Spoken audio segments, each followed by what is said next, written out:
Welcome to the Three Path Profits podcast, where we'll talk about business, finance, social media, and everything in between on our path to profit. Three different people, three different side hustles, one common goal: profit. My name is Kyle, and to set the proper expectations for today's episode, our format will be as follows. First, we'll start off with some introductions from each of our hosts and a brief summary about why we're starting the podcast. We'll dive into our content, and each of our hosts will spend a few minutes introducing their side hustles and ways they plan to earn a profit. Then we'll do some Q&A among the hosts, and lastly, we'll wrap up today's pod with a quick summary and some expectations moving forward. Let's dive in. Hi, I'm Amanda, and I'm one of your hosts, and I'm the oldest sibling of the three of us. Hi, I'm Kyle, like I mentioned, and I am the middle sibling of the three of us. Hi, I'm Lexi, and I'm the youngest sibling of the three of us. We've been talking about starting a podcast together for a while, and we're just finally doing the damn thing. All right, so I think I'm going to go first. So I started an Etsy shop, which I feel like I've always really been big into like personalization shit and just kind of really focusing more on things that actually like are focusing on those people rather than just items that they can get from Walmart or Amazon or whatever that anyone can get. So I always used to get things off of Etsy shop. So I was like, you know what, this could be a really cool idea. Let's kind of start one. I got a Cricut for my wedding. So that also really helps because one, they're very expensive, and two, you can pretty much do anything with them. So I started my Etsy shop and it's named Anything Cricut Company. It's Anything Cricut Co. Kind of like the whole starting out process with it is you have to add so much information. You have to add your bank account, you have to add like your social security card, you have to upload your ID. There's kind of like a bunch of different steps just to kind of really verify on that it's you and also that you're able to do those things, which once I didn't really think you'd have to do any of that, but it was definitely a shock to me once I had to add all of that. And I know a lot of people are weird about that stuff, but come on, it's 2024. Oh, yeah. So I would say my first big product that I added to the Etsy shop was a mirror that I made actually for my wedding. And with that, you have to pay 20 cents per month for every item that you have on your Etsy shop. So I know that doesn't seem like a lot, but also obviously the more things you add on there, the more things it'll add up. I've kind of been debating on why I would put that big of an item as my first kind of post on there and thing to sell, just because obviously like an $80 thing is a lot harder to bite the bullet on than a $20 sign that you could make or whatever for someone.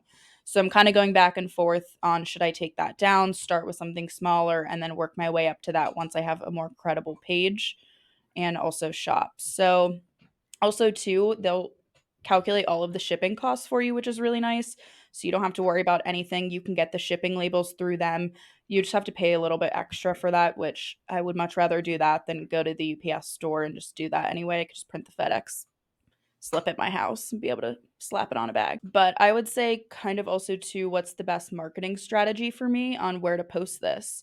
Is Instagram, is TikTok, is just word of mouth? Kind of what is the best way to be like, hey guys, I have this page if anyone needs anything, happy to make it for you, or should I just hope that people view it? Because I actually checked today and I've had my page for about 2-ish weeks and only 2 people viewed my post. I mean, hey, that's better than none, but still kind of like I'd want more traffic coming in. So now it's really just figuring out kind of what's the best way to go about that.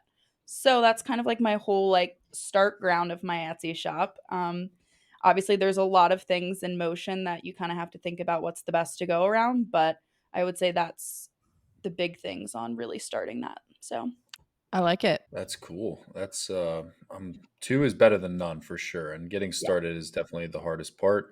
for So it's sure. Yeah. good to see you're getting some traction there. Yeah. So, I are you planning on doing the TikTok and Instagram route, or are you still thinking about what your route's going to be?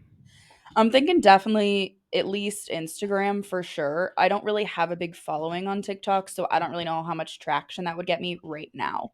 I have more of a following on Instagram, which also kind of ties with my Facebook. And I know a lot of people like could Yeah. see it on Facebook too, because you can like double post on Instagram and Facebook. So I would What say about sorry to interrupt. What about Pinterest? Because I know whenever I look at things on Pinterest, a lot of the times it directs me to Etsy. Yeah, I was thinking about that too. I had a Amazon Associates account many months ago, and I thought like that was going to be like my way to make extra money, but I realized that that's also just as hard because I went through Pinterest to kind of have like that promote my posts and like have people buy stuff off of my Amazon page, but the problem was one, it was nothing that I was making, and two, it thought I was a scammer. So that completely like blocked me out of that. So I would have to make a new Pinterest page. And at least with this, it's actually like all of just my things. So they're not going to think I'm a scammer. Like it's all Right. things that are completely personalized. So at least let's hope. What I think people perceive Instagram and Pinterest to be um, or Instagram to be a branding site where they're going to see things and recognize them just to build brand recognition. Whereas Pinterest and Facebook are going to be places where you're going to get direct response purchases. People are Yeah. going to see things and actually go and make purchases. I think that will be predominantly older demographics and people who are just used to using those sites to go to links, like Amanda said, where you're just on Pinterest and you see something that you like, you're already in the mood or have the mindset of there are things on here that I will be able to quickly get to a site where I can buy things that interest me. Whereas Instagram, especially with our age bracket, people mainly go on there for consumption of content, not necessarily with the thought of purchasing something. It Yeah. definitely happens a lot, and that's a big part of Instagram's business model. But I think you will have a lot of success with Pinterest if that's the route you go, specifically with the niche kind of products that you're trying to sell. Yeah. I don't know the details of the behind the scenes of Etsy either, but I know with a lot of other platforms and stuff like that, you can pay to promote your stuff too. Yeah. So if you I would think that if you want starting out to kind of boost your page, I would think that that would be a route you could do too, just directly within Etsy. Oh yeah, you definitely there. I was looking even kind of playing around on the Etsy shop whenever I was originally making it. And like you can pay for a premium subscription with them as well. So they could promote kind of keep your stuff like at the top whenever people do Yeah. the searches or if like any like little word that they search, your stuff will come up, which is I mean, anyone wants that, but I just didn't know if that was the way I wanted to go or if again I wanted to do the Instagram, TikTok, Pinterest or whatever that route was. But I just wanted to make it to really start out Doing the damn thing. doing the damn thing. Hell yeah. All right, Kyle, what's up with you? What are you doing? I am going to be starting a investment account that I will be using to do day trading and swing trading. So I've always been interested in investing. I bought my first securities in 2017 when I was still in school. Uh, kind of just took a whirlwind over me, and I fell in love with the idea of making money off of money. And I thought that was super cool. And as I learned more and more, studied economics and financial management in school, I figured out that there are much more advanced ways to do so. And I've done so in practice with fake money. There are some applications that you can download and play and start out for free. Now I'm trying to do it for the real thing. So I selected a platform, Interactive Brokers. That's the platform I chose. They're they're probably the most friendly, at least they're rated as being the most friendly for day traders specifically who want to be placing a lot of trades, trading with a lot of volume and consistently making and buying and selling options. And that's where I went. Traditionally, I've been using E Trade and Robinhood for my traditional investment accounts, but Interactive Brokers seems to be the best move for an options heavy investment strategy, which is what I'm going to be doing. So, options trading is you're buying contracts on an underlying security. So, the price movements on those are tied to the underlying security. When I say security, I mean a stock. For example, Snapchat, it has a stock that's listed as Snap. That was actually the first stock that I owned back in 2017. And that is one of the stocks that I'll be trading. And you can buy options on it. So you can buy puts or calls, which essentially mean that you're making directional bets on which way you think the stock price is going to move in the short term or in the interim. That is going to be my strategy. There's a lot of different advanced ways that you can go about different strategies, but that is going to be the simple one I'm going to follow. which is buying option calls and buying option puts, depending on what I think the short-term price action of the security will be. My starting amount that I'm going to choose for this account is $1,000. I think that's a good benchmark rate for me to buy the option calls and the option puts that I want, and enough liquidity for me to get started and actually start making some moves. My strategy that I'm going to be using is following 3 different securities. Snapchat, like I mentioned, is going to be my predominant one, solely because I know the most about the underlying stock and company. I've been following them, like I mentioned, since 2017. I know the fundamentals, which are a traditional investing metric to consider. Whereas in trading, you more focus on the technicals, which are short term indicators of price action. So I'm actually going to be looking at both to make my decisions. And Snapchat, I have the most existing fundamental knowledge of. So I think that gives me an edge to apply some technical knowledge to it and try to make some successful trades. The other 2 are 2 that I've always had on my radar, one more so lately than the other. That being DraftKings. I'm a customer of DraftKings. I make sports bets on DraftKings. I'm a fan of the app. I think it's obviously an up and coming industry. Everyone you know is on sports betting, talks about sports betting. It's definitely a big up and coming thing. I've been looking at their fundamentals more often and doing some analysis on them from a fundamental side of things. And I think with the volatility that they see and the volume that they see, they get a lot of big swing price actions, which is what you look for in options trading. So that's another one that I'm going to be adding to the portfolio. And then lastly, the S&P 500 or the S&P SPY. That's the ETF trades along the S&P 500.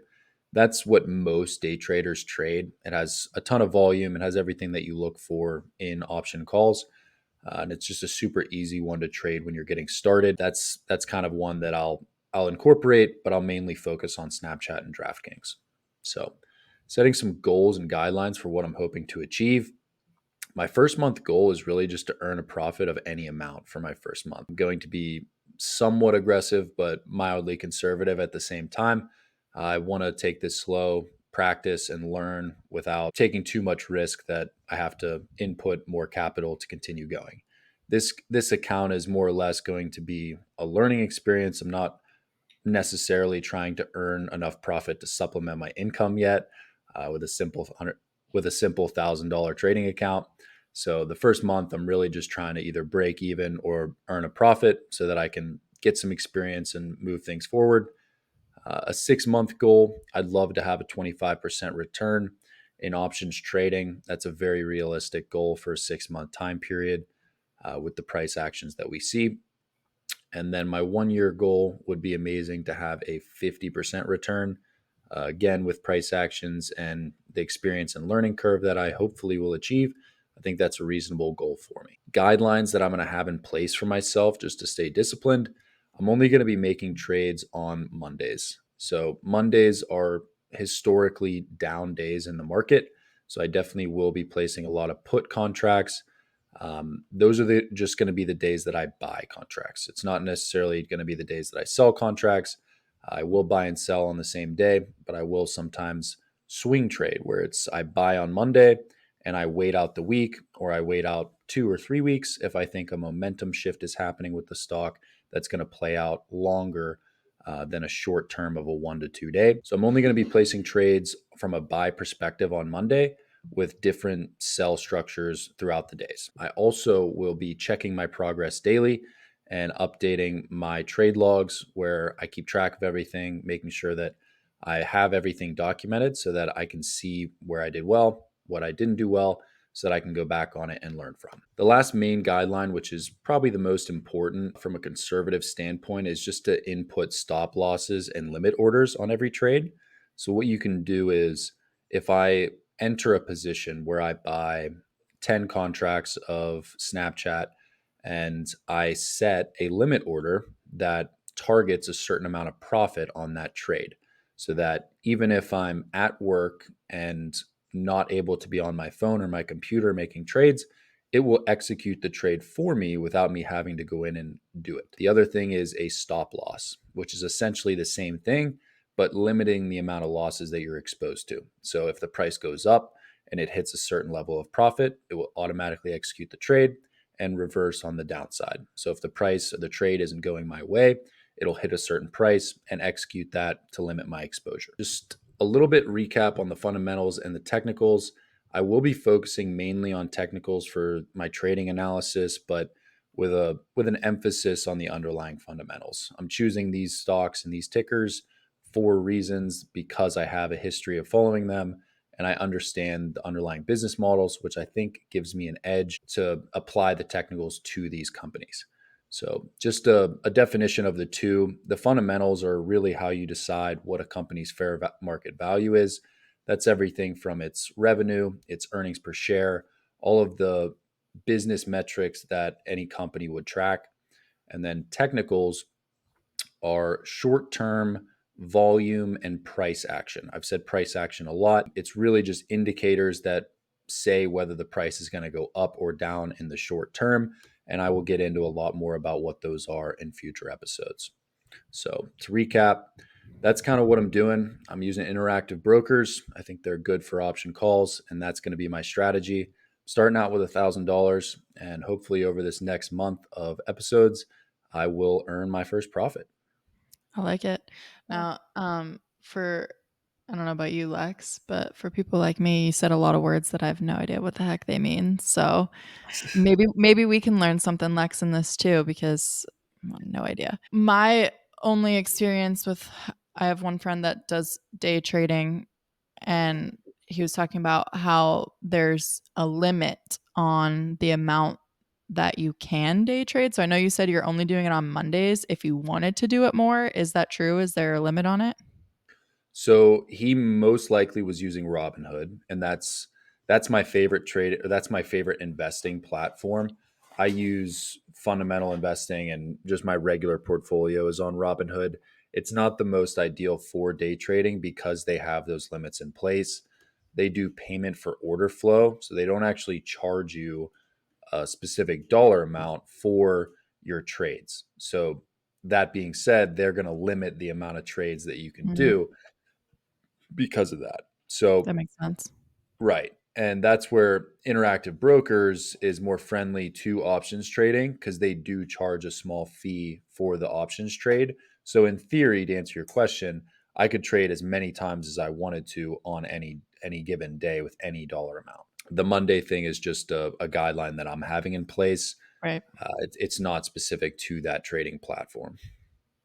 Yeah, I mean, I feel like the only like real experience I have with that is Kyle, you helping me get a Robinhood account set up and like you telling me what to put money in and what not to put money in and different things like that. And Well, I feel yeah, you both own Snapchat, that's for sure. Yeah, like my app on my phone did like the iCloud thing or whatever. Whenever you don't open an app for so long, you know how it it like like has to re-download. yeah, I haven't opened mine in that long that it just Yeah, yeah. I mean, I like randomly will check it every once in a while and like part of me like wants to like really learn about like oh like maybe like this could be good or maybe whatever, but I would say also my question is it better to start out like whenever you're first starting out? Like I have no knowledge in this whatsoever.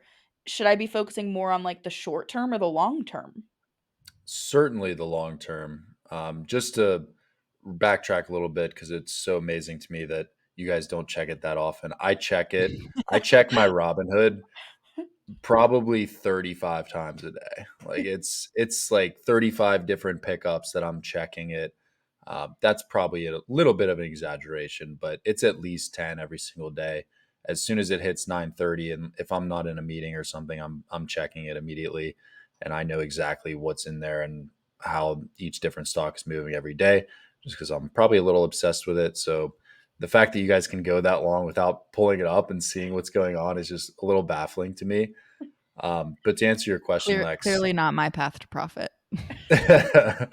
so hence why it's mine. But Yeah. to answer your question, Lex, to start out, you really want to just start passively growing that portion of your nest egg.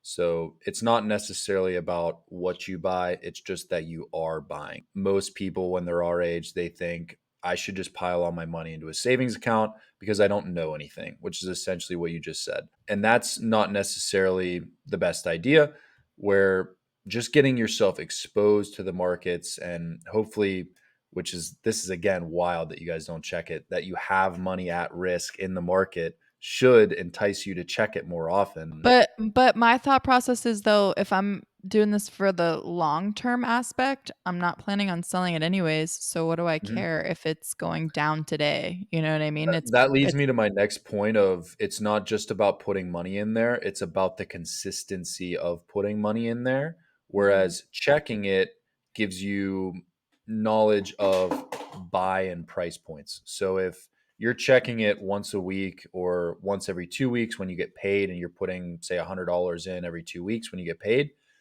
you're going to start checking to see, okay, did that $100 buy at a low price or a high price? You can see on your app what your average cost per share is. So you'll start noting those things like, okay, I just put $100 in and it bought above my average share price, which means the share is going up. You're saying you want to do it for the long term, and I totally get that. So you're not really concerned where the price is day to day. So you're not worried about selling it. That makes a ton of sense. But you should be worried about buying it. And the lower the price is when you can buy it, means that you have a higher potential for outsized gain. for sure. That's really the main thing of why I think it's important to continue checking it and continue backtracking to Lexi's question, is just to continually invest, even if it's a small amount. It's just really important to get that compounding rolling, start your interest, start your knowledge learning, and just get the ball rolling rather than just put your money in a savings account and say, I'll figure it out when I'm 35 or 40. Yeah. Um, Yeah. I just mean, getting I'd say started, I think, is the big thing. yeah, I'd say that's probably at least my downfall. I know personally, like I know I don't like actively check it because I'm not actively putting money in it. Like I have money going into a different savings thing. So again, like Mhm. you're saying exactly, like I'm Yep. not actively You guys like both have money in there, but it's the action of putting it in yes, every week, 2 weeks, month that's really yeah, going to generate that interest. for sure. Definitely. Yeah. All right. I am going to be creating a social media account where I post videos, primarily cooking videos and DIY projects. Both are things that I genuinely just enjoy doing, anyways. So I figured, why not film it and try to make a profit in the meantime? I've saved up a good bit of footage over the past, I don't know, year or so of DIY Let's call it projects what it around is. It's a lot of footage. around my house. So I have a lot of DIY stuff saved up, and then with us planning on doing this finally, I've been trying to save up on quite a bit of cooking footage as well. So I have a lot backstocked. My goal is to post once a day on TikTok. My primary will be TikTok. I am going to do some on Instagram too, but my goal is to post at least once a day on TikTok. When you first start on TikTok, you obviously don't make money. They have what's called the Creativity Program Beta, and actually is new this year. I forget what the program was called in past years, but they changed it this year where, in order to be eligible to be in the Creativity Program Beta, you have to have at least 10,000 followers and 100,000 views within the last 30 days. Then you have to be 18 years old, which obviously I'm 18 years old. And then when you post videos that are at least 60 seconds in length, so they're at least a minute long, once you're in the program, you make money off of those 60-second plus videos, which the ones that I've made so far, I have absolutely no problem making them at least 60 seconds. Usually my cooking ones are at least two-ish. So that shouldn't be any concern at all. I don't really want to put a goal per se on how many followers or how many views, stuff like that. I just want to stick to at least posting, committing to at least one post on TikTok a day. Obviously, if I decide I want to do more, fine, but at least one day. And then I'm going to track my progress. Each day, I'd like to sit down and just look at the numbers, how many followers I have, how many views I have on the video that I posted the day prior, stuff like that. and see how long it takes to be able to be eligible to be in this creativity beta program, I guess. I do have accounts made on Instagram and TikTok. I made a name, Cookin' Depot, cooking without the G, cookin.depot actually, on both TikTok and Instagram. So they're ready to go. So now that we've recorded this first episode, I'm going to start to post. I wanted to wait because I didn't want any knowledge of what happens after I start to post whenever I first started talking about it. I want the like naive mindset of, oh, I don't know what's going to happen type of thing. But we got lots saved up. So I guess tomorrow. So what we're saying is everyone go follow. Everyone And go wait- follow. and If wait- you want to be Cookin' hungry, there's a lot of Depot. good food coming your way. Cookin.depot. That's COOKIN period depot. DEPOT. Go give it a follow. Instagram and TikTok. Question though for you, Amanda, do you know how much you can make off of the 60-second? So Or like is it kind of limited knowledge because you're not in that it beta I of only know what I know from people posting because I have since doing this ended up on the side of TikTok that people talk about the money they make or they talk, like yeah. talk about that kind of thing. And so some people have said that the money that you make off of it isn't where you make the most money. The most money people make is once you get to a point that you're promoting brands or whatever, or a lot of people that do food stuff, they promote things like Thrive Market or even Aldi, stuff like that. Whenever you're promoting, that's when you make the big bucks, apparently. But I do know that I've learned through watching people's videos as well that the money that you make off of your views are worth more sooner after you post. Like the longer the post has been posted, the views are worth less. I don't know what the actual ratio is. That's interesting. So like if you blow up overnight, you're going to make more off of those views than if you blew up a month later. Or if it just progressively like if there's 100,000 views in the first 24 hours and then eventually it ends up being at 300,000. The first 100,000 you're going to make more off of than the latter 200,000. Okay. I mean, yeah, that definitely makes sense. Yeah. One of my questions was, are you planning to make mostly longer videos? And I have a follow-up question of, do you plan to mainly make the longer videos and then splice it into short clippets that you can repost the same video maybe 5, 6, 7 times across platforms with like spliced, smaller, shorter content visuals? So far, I think I've only had one video that I've edited where I was like struggling to get it to be almost a minute. Most of mine, it's been no concern whatsoever. So I'm kind of just going with what is natural to the kind of video that I want to make. Right. And especially while I'm just starting to post when I'm not in the program anyways, where it doesn't matter because I'm not making money on a video, whether it's a minute or not. I really don't care. And I probably will do both just because eventually you'll want to post shorter videos that you're replying to someone's comment or stuff like that kind of thing where there'll probably be shorter videos. But for the most part, cooking and DIY videos are probably going to be a minute plus. And I do have some DIYs that I already did chunk in. I have one, my kitchen reno. I did break into, I think, 4 parts because it was originally like 8 minutes long.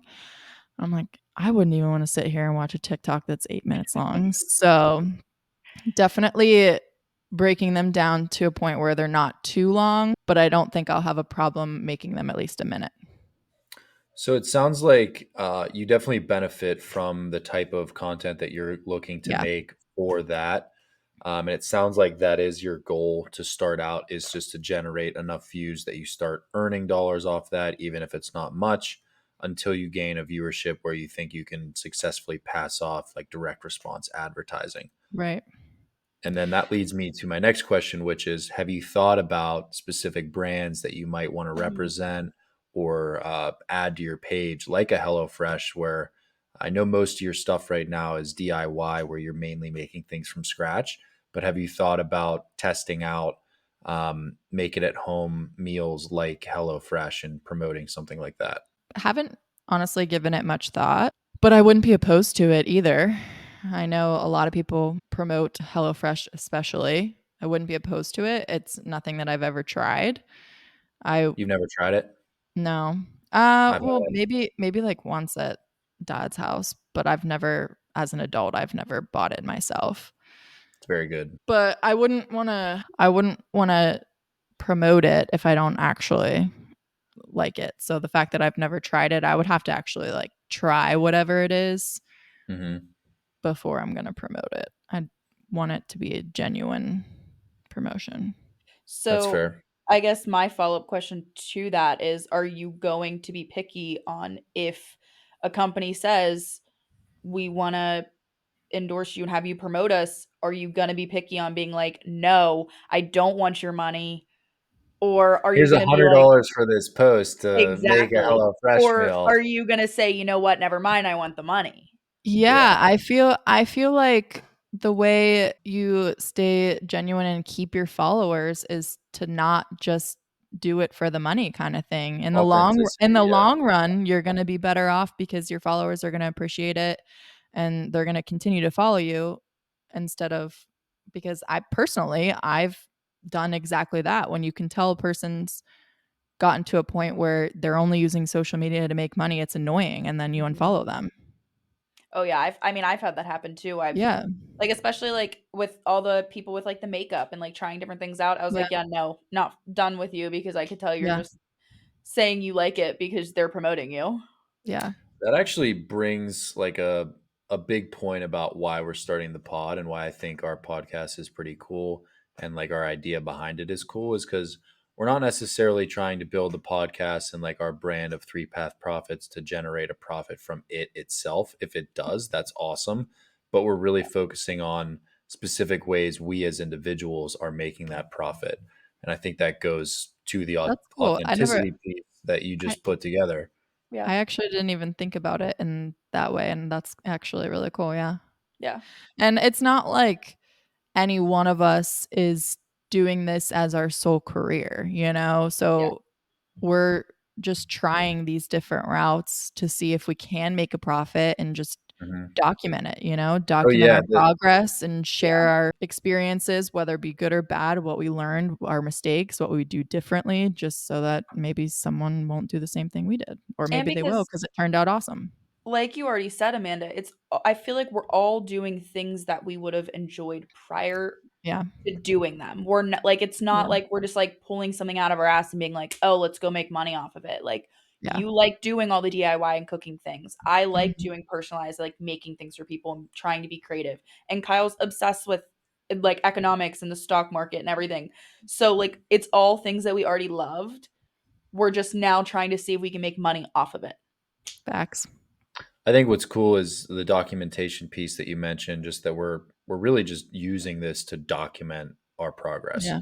which Mhm. is cool. Even if like the max views that we ever get is like 10 views, it's still going to be cool to look back on this in like 5, 10, 15 years Yeah. and one to see the progress we've made, but also just to look back on it as a memory and something that was enjoyable to do. And also, it's not to say that we might change paths. Like there, if we don't generate traction or we have something else that we become super passionate about that we want to try, I'm definitely not going to pigeonhole myself into only committing to this route. I'm definitely going to keep my options open, and I think you guys are as well. Definitely.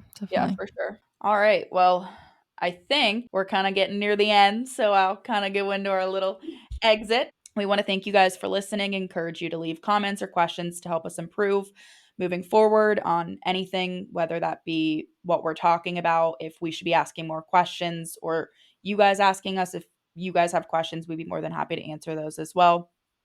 We'll be posting videos every Friday, so stay tuned for those and make sure you hit the subscribe button and don't miss out on any episodes or any important updates that we have.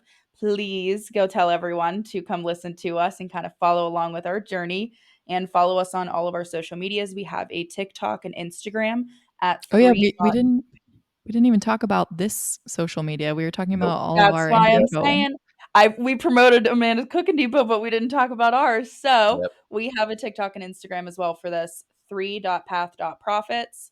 So please make sure to go follow those. We'll be posting on those as well, kind of little snippets of whatever we got going on, but also just to kind of listen to this full podcast and be able to get the link for that. So we appreciate all of your guys' support, and we'll catch you next week.